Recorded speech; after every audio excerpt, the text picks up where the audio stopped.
сәлеметсіздер ме? Бүгін сіздермен Азербайжан лепешкасы кутабы дайындаймыз.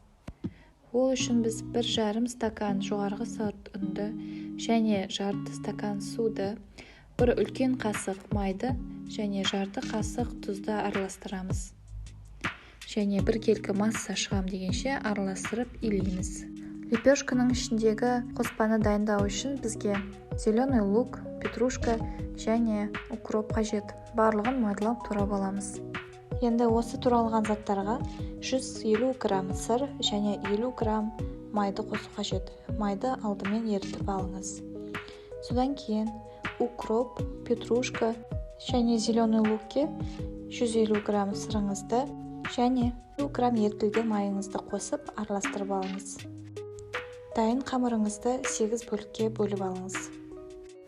Әр бөлікті әдемі, жұқа, домалақ, күлше қылып жайып алыңыз. Ұн сеуіп тұруды ұмытпаңыз. Ұн сеппесеңіз, қамырыңыз жабысып қалуы мүмкін.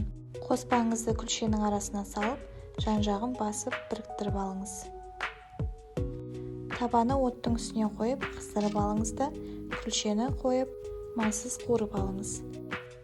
Екі жағынан да қуырып алғаннан кейін, табадан алып, үстіне сары май жағасыз. Міне біздің соңғы күлшелеріміздің бірі дайын. Біздердің барлықтарымызға ас болсын. Осылай кейде өзге елдің тамағын жасап, үйдегілерді қуантып тұрыңыз. Кутабы өте дәмді шыққан. Бұл тағамды отбасыңызға ыстық күйде ұсыныңыз. Баршаңызға ас болсын. Сіздермен бірге болған Гүлфайруз.